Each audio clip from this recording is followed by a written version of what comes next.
Good afternoon बच्चों। जैसे कि पहले वीडियो में आप लोगों ने घन और आयताकार ठोस के बारे में जान लिया था। आज हम लोग करने वाले हैं एक्सरसाइज 4। तो एक्सरसाइज 4 में चलो हम लोग करते हैं क्वेश्चन नंबर 3।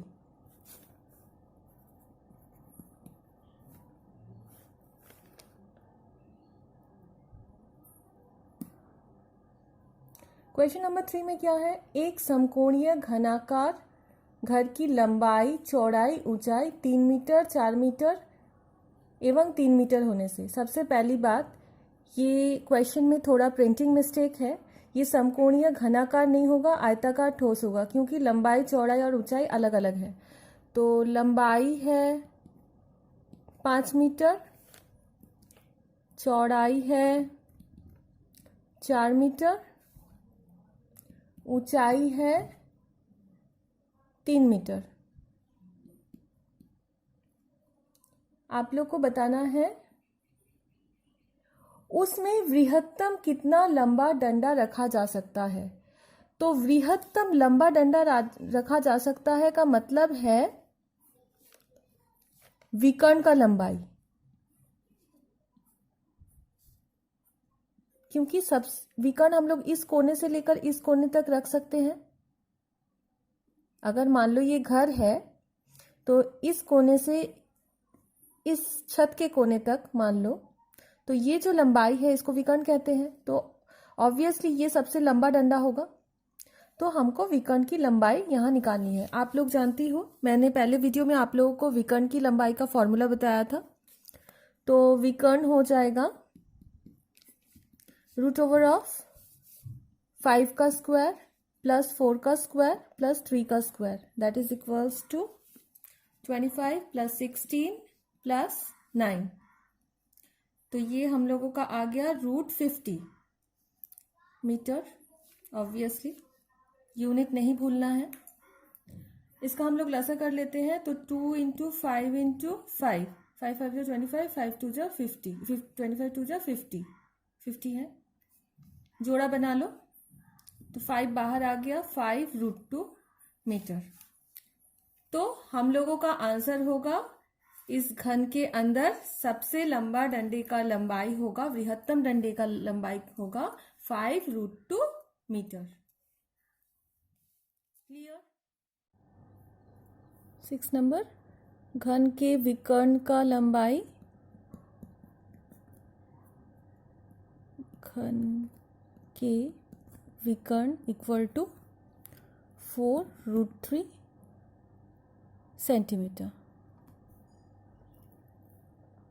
हम लोग सबसे पहले मान लेते हैं, माना घन के भुजा की लंबाई इक्वल टू a सेंटीमीटर। ठीक है।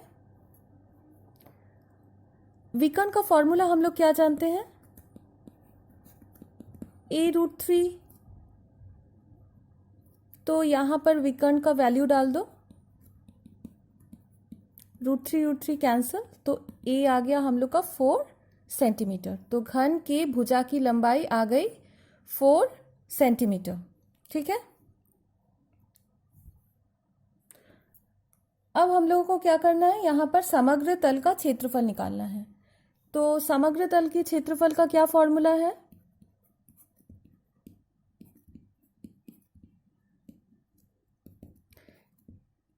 ठीक है, 6a², वर्ग इकाई सेंटीमीटर स्क्वायर। तो 6 × a का स्क्वायर मतलब 4 का स्क्वायर, तो that is equals to 6 × 16, that is equals to 96 centimetre square. तो हम लोग के समग्र तल का क्षेत्रफल हो गया 96 सेंटीमीटर स्क्वायर। क्लियर? अब हम लोग करते हैं, चलो क्वेश्चन नंबर 9। क्वेश्चन नंबर 9 पढ़ के देखते हैं। क्वेश्चन नंबर आप लोगों ने कर लिया? ठीक है, अब इसे हम डिलीट कर रहे हैं। अब करेंगे क्वेश्चन नंबर 9। क्वेश्चन नंबर 9 क्या है? क्वेश्चन नंबर 9 है एक समकोणीय चौपाल का आयतन 432 घन सेंटीमीटर है। बनाते हैं समकोणीय चौपाल।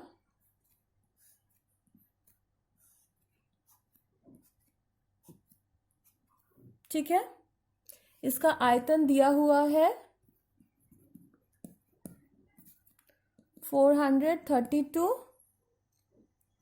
Centimetre cube. ठीक है, उसके बाद बोला गया है इसमें दो समान आयतन वाले घन बनाए गए। मतलब मान लो इसे तोड़कर या गलाकर दो समान आयतन वाले घन बनाए जाते हैं। समान आयतन,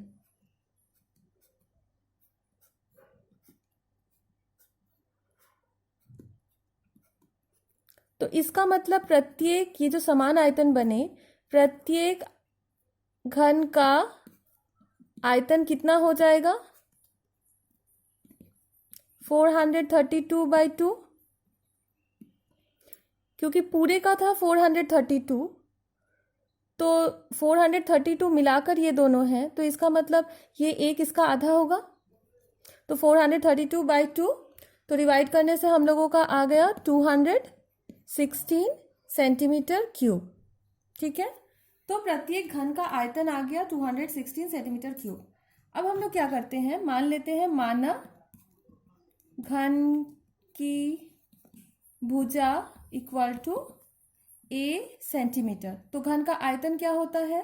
घन का आयतन होता है ए क्यूब, और ए क्यूब है और आयतन यहाँ पर है 216, तो ए इज इक्वल्स टू हो जाएगा, ये क्यूब रूट हो जाएगा 216 का। 216 का क्यूब रूट मतलब 6 इंटू 6 इंटू 6, 3 बार 6 है, तो 3 6 का एक 6 बाहर आएगा। मैं यहां पे कर रही हूं, a इज इक्वल्स टू आ जाएगा 6 सेंटीमीटर। तो प्रत्येक घन का जो लंबाई है वो आ गया 6 सेंटीमीटर। ठीक है, तो हम लोग का क्वेश्चन वही था। क्वेश्चन था हम लोगों का कि प्रत्येक घन की एक भुजा की लंबाई कितनी होगी। तो प्रत्येक घन की, लास्ट में आप लोग लिखोगी देयरफॉर प्रत्येक घन की एक भुजा की लंबाई होगी 6 सेंटीमीटर। ठीक है,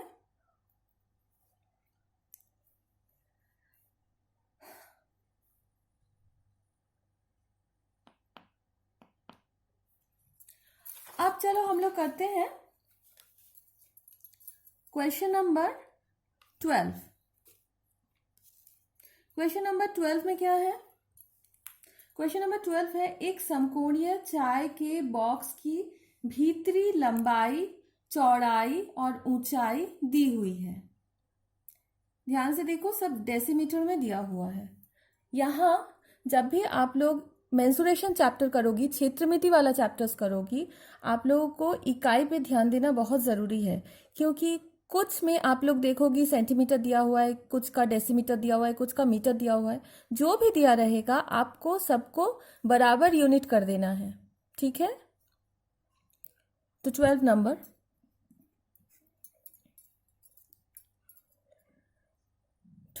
में बॉक्स की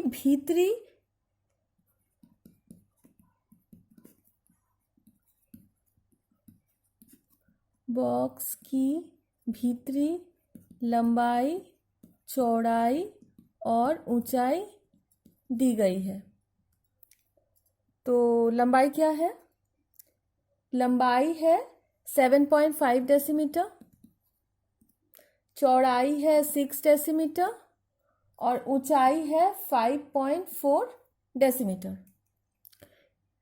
तो ये जब बॉक्स का अंदर वाला पार्ट है, तो अंदर वाले पार्ट में ही तो वो चाय रहेगा। तो हम लोग सबसे पहले बॉक्स का भीतरी आयतन निकालते हैं।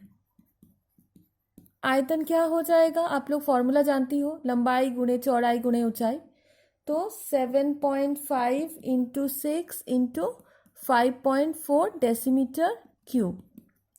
तो आप लोग गुणा करके देखना, गुणा करने से आएगा 243 डेसीमीटर क्यूब। तो ये हो गया हम लोगों के बॉक्स का आयतन। अच्छा, अब क्वेश्चन में क्या दिया गया है? क्वेश्चन में दिया गया है चाय से भरे बॉक्स का वजन। तो चाय भरे बॉक्स का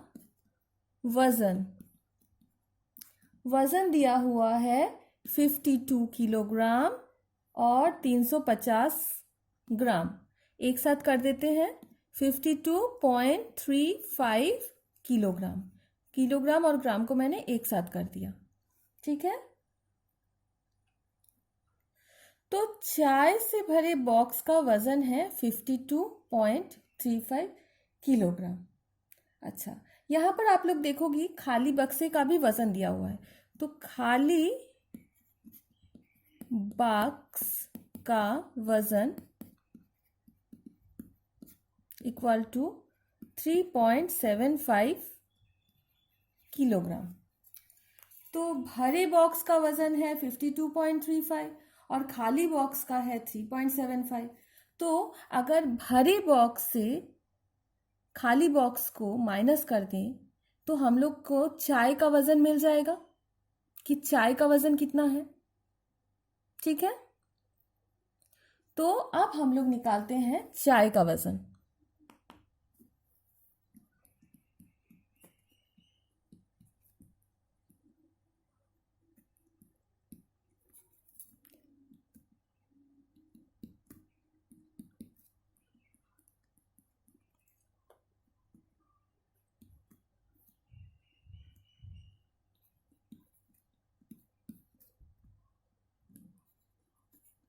तो ये हो गया 48.60 किलोग्राम। ये हो गया हम लोग का चाय का वजन।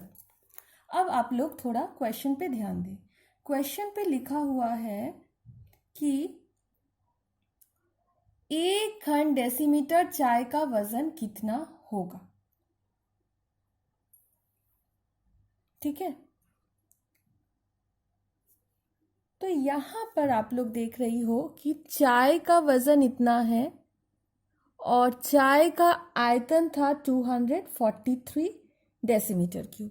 तो 243 डेसीमीटर क्यूब चाय का वजन इक्वल टू 48.60 किलोग्राम है कि नहीं। तो 1 डेसीमीटर क्यूब चाय का वजन कितना हो जाएगा? 48.60 डिवाइडेड बाय 243, इतना किलोग्राम। अब जब आप इसको डिवाइड करोगे तो आप लोग का आएगा 0.2 किलोग्राम, ठीक है।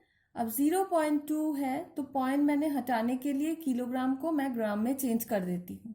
तो किलोग्राम को ग्राम में चेंज करने के लिए 1000 से गुणा करना होगा। 1000 से गुणा किए तो हम लोगों का आ गया 200 ग्राम।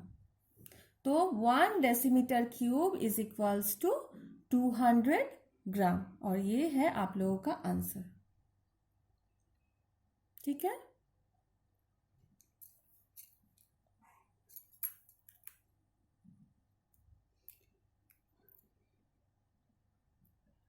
अब हम लोग आगे बढ़ते हैं। अब हम लोग करेंगे क्वेश्चन नंबर 14।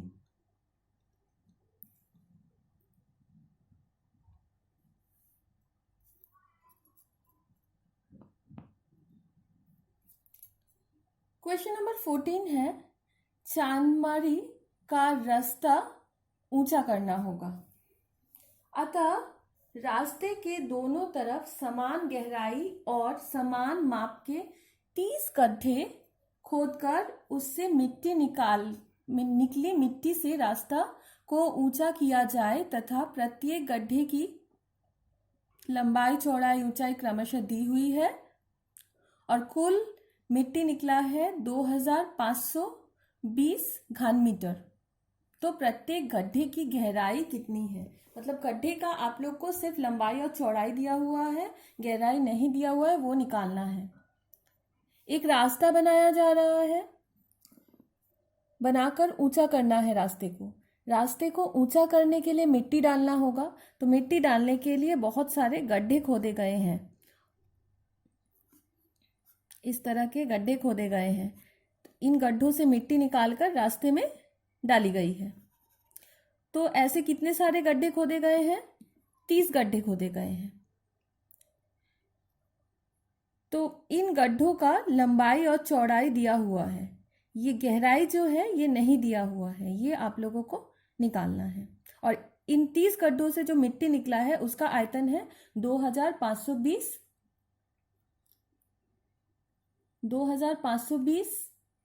घन मीटर। ठीक है, चलो सवाल करते हैं। माना गड्ढे की गहराई इक्वल टू x मीटर। ठीक है, गड्ढे की लंबाई कितनी दी हुई है? गड्ढे की लंबाई दी हुई है 14 मीटर। गड्ढे की चौड़ाई दी हुई है 8 मीटर। ठीक है, अब एक गड्ढे का आयतन निकालते हैं। एक गड्ढे का आयतन, एक गड्ढे का आयतन हो जाएगा लंबाई गुणे चौड़ाई गुणे गहराई। 14 8 से 112 x मीटर क्यूब। इकाई देना नहीं भूलना है। तो एक गड्ढे के मिट्टी का आयतन हो गया 112 x। तो 30 गड्ढे का कितना होगा? 30 गड्ढे का आयतन इक्वल टू इंटू 30 हो जाएगा।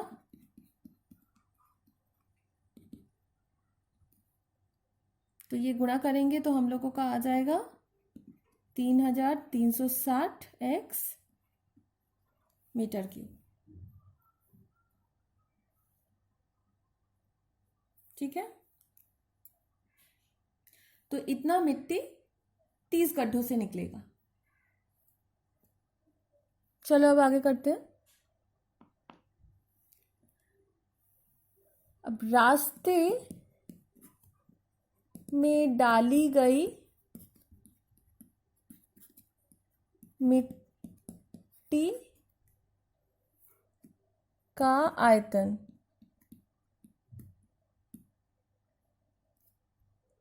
Equal to 2520 metre cube. ये दिया गया है प्रश्न में। तो 30 गड्ढों से जो मिट्टी निकलेगा वही मिट्टी डाला गया है। तो प्रश्नानुसार क्या हो गया? प्रश्नानुसार हो गया 30 गड्ढों से ये इतना मिट्टी निकला था, वही मिट्टी ये है, तो दोनों बराबर है। और अब यहां से आप लोग x निकाल लो।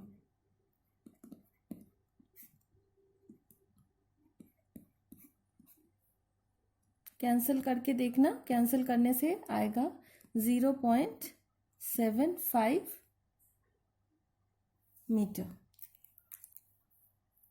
अगर आप मीटर में रख सकती हो, नहीं तो आप इसको चेंज कर सकती हो डेसीमीटर में। 7.5 आ जाएगा डेसीमीटर।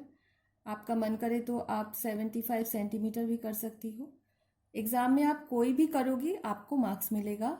अनटिल एंड अनलेस अगर एग्ज़ाम में क्वेश्चन में कह दिया जाए कि डेसीमीटर में ही आंसर लाओ या सेंटीमीटर में ही आंसर लाओ, तो आप लोगों को जो बोला जाएगा वो निकालना होगा। अदरवाइज आप मीटर, डेसीमीटर, सेंटीमीटर जिसमें भी लाओगी, अगर सही है तो आप लोगों को मार्क्स मिल जाएगा। ठीक है, अब करते हैं चलो क्वेश्चन नंबर 17।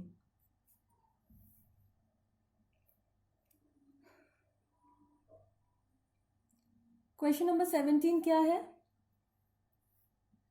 2.1 मीटर लंबे 1.5 मीटर चौड़े एक आयताकार घन जैसे हौज का आधा भाग जल से भरा है।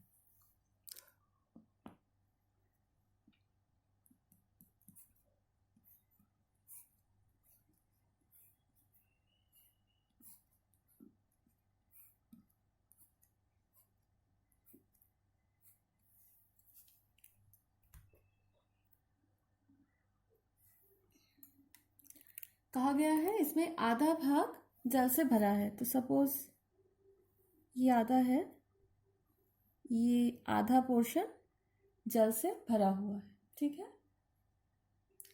इस हौज में 630 लीटर जल पुनः डाल दिया जाए, तो यहां तक तो जल भरा था, अब 630 लीटर इसमें और डाल दिया जाए, तो जल की गहराई कितनी बढ़ जाएगी। मतलब आप अगर यहाँ पानी डालते हैं तो ये जो लेवल है पानी का ये थोड़ा सा ऊपर उठेगा, तो आपको ये कितना गहराई उठा है वो आप लोगों को निकालना है। क्लियर?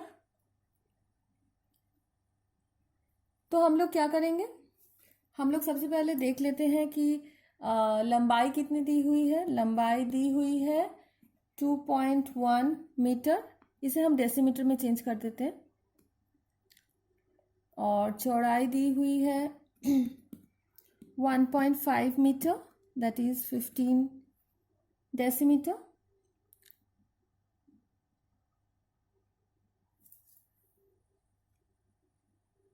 जल की गहराई निकालनी है यहाँ पर, माना जल की गहराई बढ़ेगी इक्वल टू x डेसीमीटर, ठीक है। आप लोग को मैं एक फॉर्मूला बता दूं, 1 decimetre cube is equals to 1 litre, ये आप लोग जान के रखना। 1 decimetre cube is equals to 1 litre होता है, ठीक है। क्योंकि इस सवाल में लीटर है, तो हम यही कारण था कि मैंने यहाँ मीटर को डेसीमीटर में चेंज कर दिया था, ताकि बाद में कन्वर्ट करने में सुविधा हो, ठीक है। चलो आगे करते हैं। एक बात बता दूं और, जब आप लोग इसमें जल डालोगी तो जल का जो शेप होगा ठीक ये आयताकार ठोस जैसा ही हो जाएगा। मतलब वो पोर्शन में लंबाई होगा, चौड़ाई होगा और ऊंचाई भी होगा, ठीक है।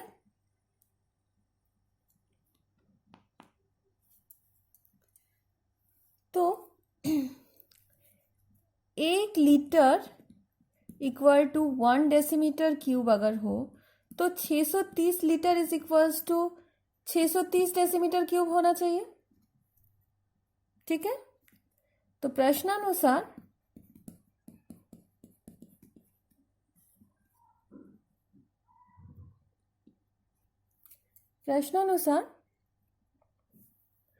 जो 630 डेसीमीटर क्यूब है जो पानी डाला गया, उसका लंबाई 21, चौड़ाई 15 और गहराई जो हम लोग को निकालना है वो x था। तो ये आयतन का फॉर्मूला डाले, ये आयतन इज इक्वल्स टू इतना ही पानी डाला गया था, ठीक है। तो यहां से हम लोग कैलकुलेट करके x निकाल लेते हैं। 630 डिवाइडेड बाई 21 to 15, 21 3 63 होता है, 30 15 2 तो x इज इक्वल्स टू आ गया हम लोगों का 2 डेसीमीटर, ठीक है।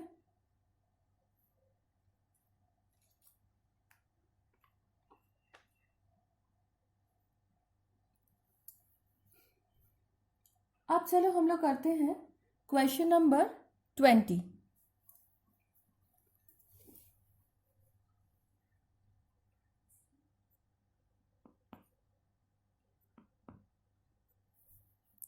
क्वेश्चन नंबर 20 क्या है, घर में 3 केरोसिन तेल के ड्रम में क्रमशः 800 लीटर, 725 लीटर एवं 575 लीटर जल था।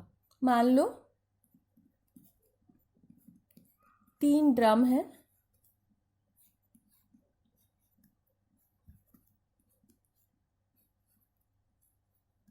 तीन ड्रम में एक में था 800 लीटर,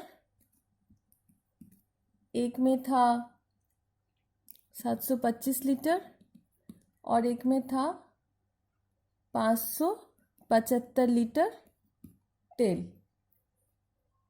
अब इन तीनों ड्रम के तेल को एक आयताकार बर्तन में डाल दिया गया। तीनों ड्रम के तेल को एक आयताकार बर्तन में डाल दिया गया। ठीक है, तो इसमें डाल जब दिया गया तो इन सबको अगर हम लोग टोटल कर लेते हैं 800 प्लस 725 प्लस 575, तो हम लोग को पता लग जाएगा कि इसमें कितना तेल डाला गया है। ठीक है, अच्छा अब क्वेश्चन आगे पढ़ते हैं।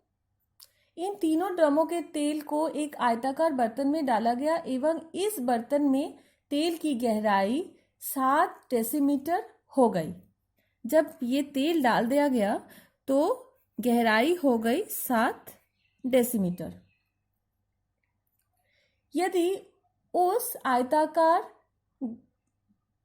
घनाकार बर्तन की लंबाई चौड़ाई का अनुपात क्रमशः, इसकी लंबाई और चौड़ाई का अनुपात दिया हुआ है 4:3,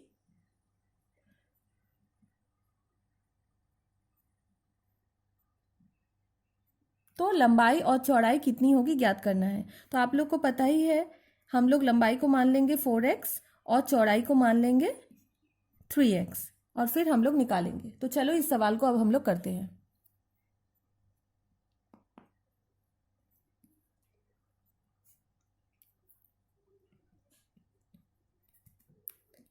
तेल की गहराई इक्वल टू 7 डेसीमीटर। कुल तेल का आयतन is equals to 800 plus 725 plus 575 litre, that is equals to 2500 plus कर लो 2500 लीटर। हम लोग जानते हैं, पहले सवाल में किए थे, 1 decimetre cube is equals to 1 litre. अच्छा, माना लंबाई इक्वल टू 4x और चौड़ाई इक्वल टू 3x। ठीक है, डेसीमीटर। चूंकि 2100 litre is equals to 2100 decimetre हो जाएगा। तो ये आयतन है और आयतन का फॉर्मूला हम लोग जानते हैं 4x इंटू 3x इंटू गहराई था 7। ठीक है, तो यहाँ से हम लोगों का आ गया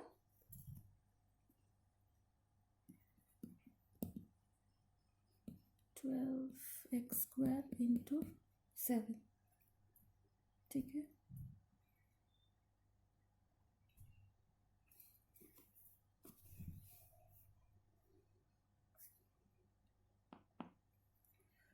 तो x square is equals to आ गया 2100 बाई 12 इंटू 7। तो कैंसिल करते हैं 300 और ये हो जाएगा 25। ठीक है, तो x कितना आ जाएगा, root over of 25। Root over of 25 मतलब 5 डेसीमीटर। तो लंबाई कितना हो गया, लंबाई था 4x मतलब 4 इंटू 5 इक्वल टू 20 डेसीमीटर और चौड़ाई हो गया 3x that is equals to 3 into 5 equal to 15 decimetre. तो आप लोग का लंबाई और चौड़ाई निकल गया। देखो इस क्वेश्चन में एक और पार्ट है। इस क्वेश्चन में लिखा हुआ है यदि उस आयत घनाकार बर्तन की गहराई 5 डेसीमीटर होती तो 1620 लीटर तेल उस बर्तन में रखा जा सकता है या नहीं। अच्छा, मान लो एक इतने साइज का बर्तन है और तुम्हारे पास इतना बड़ा साइज का एक दूध का पैकेट है। क्या इस बर्तन में ये पूरा दूध आ जाएगा? नहीं आएगा। कब आएगा? जब इस बर्तन का साइज भी इतना ही बड़ा होगा, है ना। साइज का मतलब हो गया, अगर इसका आयतन और इसका आयतन बराबर हुआ तो ही इसमें आएगा। बराबर ना भी हुआ, अगर मान लो बर्तन है ये और दूध का पैकेट है इतना बड़ा साइज, तो भी आ जाएगा। मतलब या तो आयतन बराबर होना पड़ेगा या तो आयतन ज्यादा होना पड़ेगा, ठीक है। तो नेक्स्ट सवाल करने के लिए हम लोग सबसे पहले आयतन निकालेंगे। अगर गहराई 5 डेसीमीटर होती तब आयतन कितना हो जाता?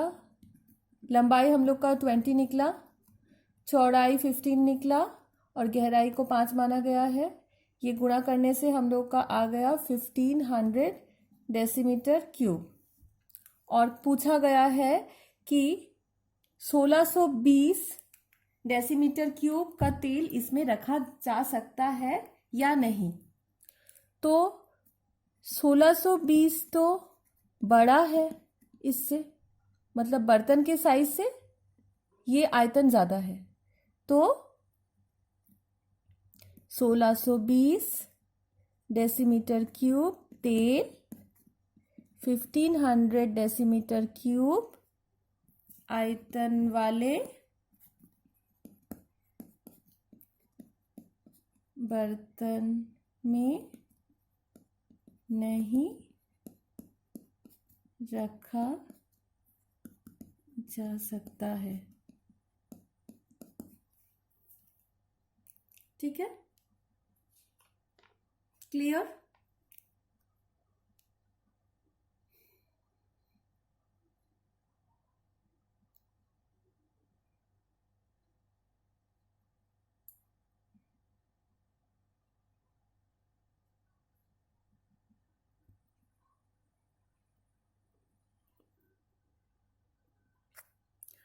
अब चलो हम लोग करते हैं क्वेश्चन नंबर 23। क्वेश्चन नंबर 23 में क्या कहा गया है? क्वेश्चन नंबर 23 में बोला गया है 20 मीटर लंबे एवं 18.5 मीटर चौड़े एक आयताकार तालाब में 3.2 मीटर गहरा जल है। मान लो एक तालाब है,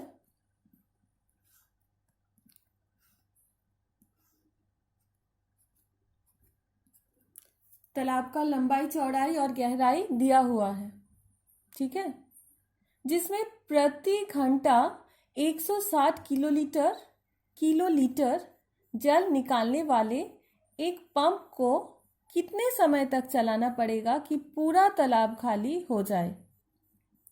यहाँ पर एक पंप चलाना है, पंप लगा दिया गया है, पंप चलाकर पानी को बाहर निकाल देना है। पूरा पानी निकालना है, मतलब पूरे तालाब का आयतन। तो सबसे पहले हम लोग एक काम करते हैं, जल का आयतन निकालते हैं। जल का आयतन हो जाएगा 20 इंटू 18.5 इंटू 3.2 मीटर क्यूब, क्योंकि तालाब का लंबाई दिया हुआ था 20 मीटर, चौड़ाई दिया हुआ था 18.5 मीटर और गहराई दी हुई थी 3.2 मीटर। तो वहाँ से हम लोगों ने निकाल लिया, तो आएगा 1184 मीटर क्यूब, ठीक है। अच्छा, जैसे कि मैंने तुम लोग को पहले बताया था 1 decimetre cube is equals to 1 litre होता है, उसी प्रकार एक और फॉर्मूला है 1 metre cube is equals to 1 kilolitre. इसे भी आप लोग याद कर लेना। 1 metre cube is equals to 1 kilolitre. तो यहाँ पर जो पंप लगाया गया है, पंप में 160 किलोलीटर जल निकालने वाला एक पंप कितना समय तक चलेगा? प्रति घंटा 160 किलोलीटर जल निकाल रहा है, तो 160 किलोलीटर इज इक्वल्स टू कितना मीटर क्यूब हो जाएगा? 160 मीटर क्यूब हो जाएगा। ठीक है, तो 160 मीटर क्यूब जल को निकालने के लिए 1 घंटा समय लग रहा है, तो 1184 मीटर क्यूब पानी को निकालने के लिए कितना समय लगेगा, ये है हम लोगों का क्वेश्चन। ठीक है,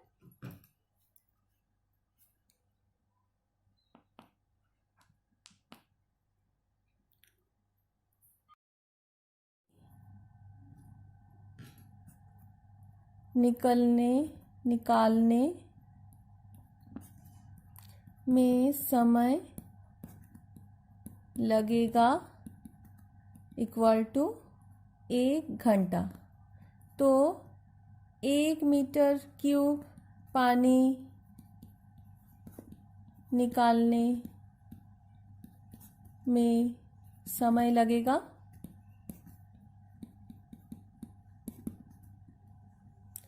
1/160 घंटा। तो 1184 मीटर क्यूब पानी निकालने में समय लगेगा इक्वल टू 1184 बाई 160 घंटा। तो जब आप इस लोग को डिवाइड करोगी तो आपका आएगा 7.4 घंटा। अब 7.4 है तो 7 घंटा प्लस 0.4 घंटा, तो ये जो 0.4 है इसको हम लोग मिनट में चेंज कर देते हैं। तो 0.4 इंटू 60, तो 0.4, तो ये हो गया हम लोगों का मिनट और ये था हम लोगों का घंटा। तो 7 घंटा और ये गुणा करोगी तो 24 मिनट। ठीक है, तो 1184 मीटर क्यूब पानी को निकालने के लिए पंप चलाना पड़ेगा 7 घंटा 24 मिनट। ठीक है, अच्छा अब आप लोग देखो इस क्वेश्चन में एक दूसरा पार्ट भी है। एक दूसरा पार्ट ये है कि यदि वह जल 59.2 मीटर लंबा एवं 40 मीटर चौड़े एक मोरदार खेत में डाला जाए तो उस जमीन में कितनी गहराई, जल की गहराई कितनी होगी?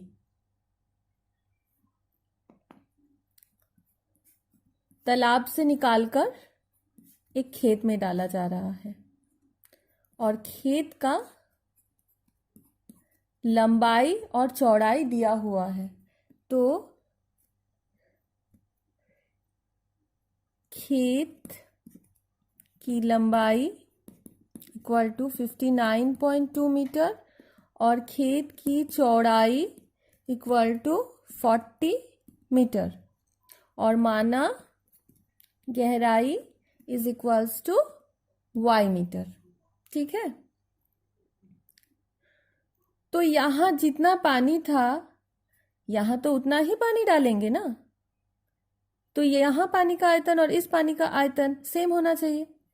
तो पानी का आयतन था 1184 इज इक्वल्स टू इसका आयतन कितना होगा 59.2 इंटू 40 इंटू वाई। ठीक है, प्रश्नानुसार ये होगा।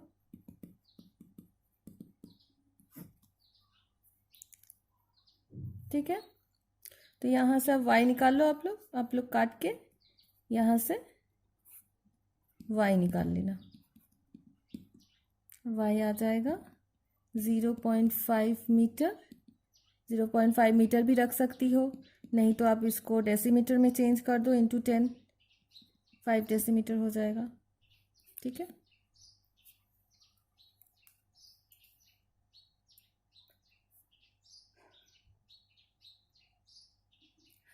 अब चलो थोड़ा हम लोग बहुविकल्पीय प्रश्न देख लेते हैं।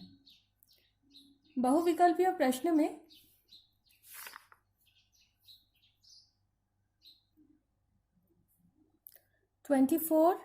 A का 3 नंबर दिया गया है। घन के पार्श्व तल का क्षेत्रफल 256 वर्ग मीटर है।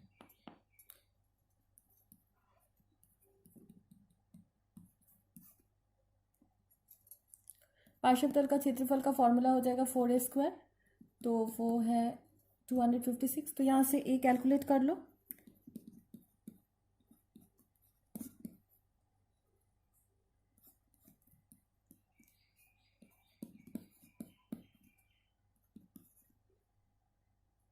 तो a आ गया 8, लेकिन यहाँ पर हम लोग को आयतन पूछा है, तो आयतन इज इक्वल्स टू 8 का cube, that is equals to 512 metre cube. तो आप लोग का आंसर हो जाएगा डी। ठीक है, अब चलो करते हैं 24 के ए का 5 नंबर।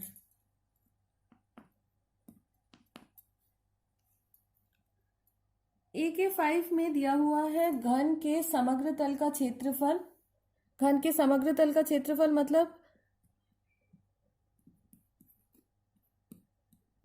को क्या माना गया है, एस। कर्ण की लंबाई को माना गया है डी। कर्ण का फॉर्मूला था a√3 is equals to D. होने से एस और डी के बीच में संपर्क ज्ञात करना है, तो इसको स्क्वायर कर दो तो हो जाएगा a² 3 इक्वल टू d²। अब इस a² के जगह पर, अच्छा, a² is equals to d²/3 होगा। अब इसको इसमें डाल दो जहां पर a² है, तो 6 into d²/3 is equals to s। तो d² is equals to s/2। तो डी वाला ऑप्शन क्लियर।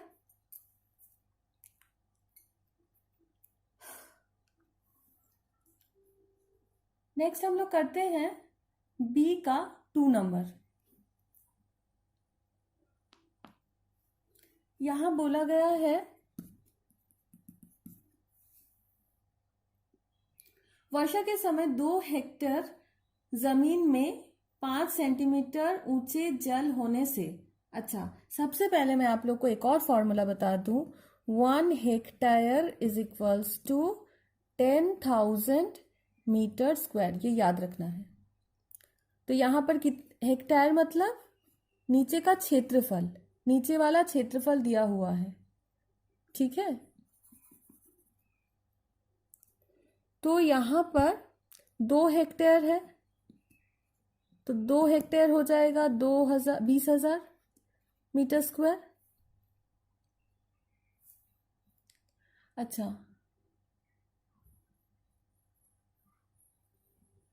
अब आयतन होगा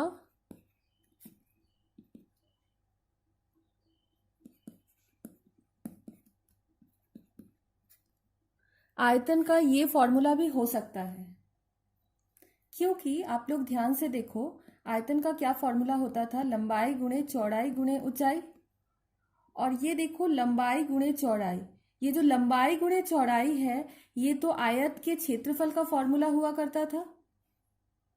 तो इसका मतलब क्षेत्रफल इंटू ऊंचाई भी करोगी तो भी वो आयतन ही निकलेगा। तो यहां पर क्षेत्रफल है 20,000 और ऊंचाई कितना दिया हुआ है, ऊंचाई दिया हुआ है 5।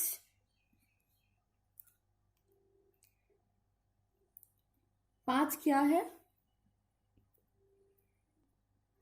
5 सेंटीमीटर है। सेंटीमीटर को हम लोग मीटर में चेंज कर देते हैं, तो 5/100 हो जाएगा। तो कैंसिल करो, 5 2 ज़ा 10 और 2 0 1000 मीटर क्यूब। तो यही है वहां पर, तो इसका मतलब सत्य होगा आंसर आप लोगों का, ठीक है।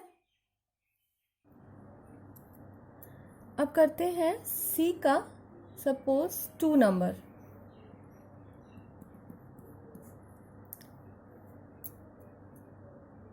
क्या क्वेश्चन है, किसी घन के एक तल के विकर्ण की लंबाई इक्वल टू डैश इंटू एक भुजा। हम लोग क्या जानते हैं, a√3, a भुजा है, साथ में क्या है, गुणा किया गया है √3, तो आंसर हो जाएगा हम लोगों का √3, क्योंकि a√3 होता है, ठीक है।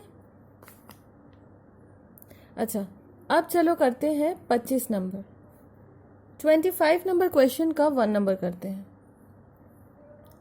1 नंबर में क्या लिखा हुआ है, एक आयताकार घन की तलों की संख्या, तलों की संख्या को x माना गया है। तल कितने सारे होते हैं, 6। देखो ये है तल, ये तल है, तो तल है 1 2 3 4 5 और पीछे एक 6, तो तल 6। ठीक है, नेक्स्ट क्या है, नेक्स्ट है इसमें, एक मिनट, भुजाओं की संख्या। भुजाओं की संख्या मतलब भुजा है, ये भुजा है, ये है भुजा, ये भुजा है, तो भुजा यहां पर हो जाएगी हम लोगों की 12, तो y is equals to 12। Next क्या है, शीर्ष बिंदु की संख्या। शीर्ष बिंदु मतलब ये पॉइंट, ये पॉइंट, ये पॉइंट, ये है शीर्ष बिंदु, तो शीर्ष बिंदु z हो जाएगा 8। अच्छा, और क्या है, और है विकर्णों की संख्या। विकर्ण होगा p इज इक्वल्स टू 4। अब जो दिया गया है x minus y plus z plus p, इसमें सब वैल्यूज डाल दो। 6 माइनस 12 प्लस 8 प्लस 4, तो 6 माइनस 12, 8 प्लस 4 12, 12 12 कैंसिल हो गया, हम लोग का आंसर आ गया 6। ठीक है,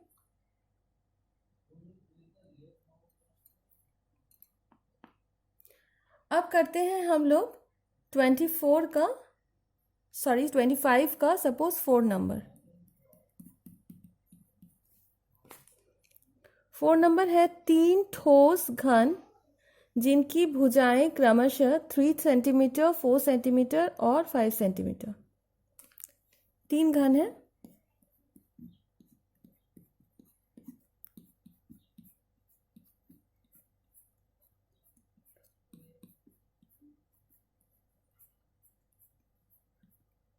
इसके घन के प्रत्येक भुजा की लंबाई है, तुम लोग लिखोगी पहले घन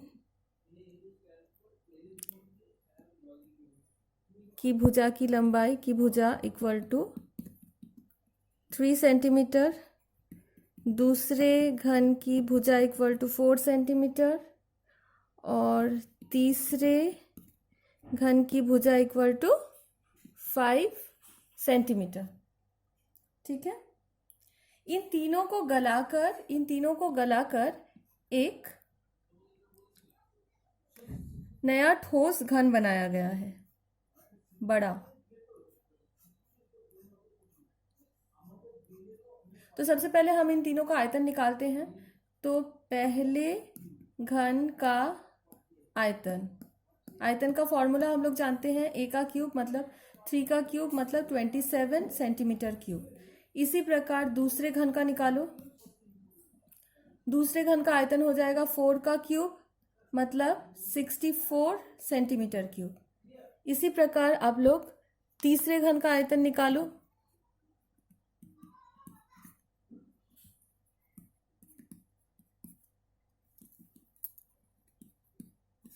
इक्वल टू 125 सेंटीमीटर क्यूब। तो अब बड़े घन का आयतन कितना हो जाएगा, 27 प्लस 64 प्लस 125 सेंटीमीटर क्यूब। तो ऐड करने से आ गया हम लोगों का 216 सेंटीमीटर क्यूब। लेकिन निकालना है नए घन की भुजा की लंबाई, तो माना नए घन की भुजा इक्वल टू a सेंटीमीटर।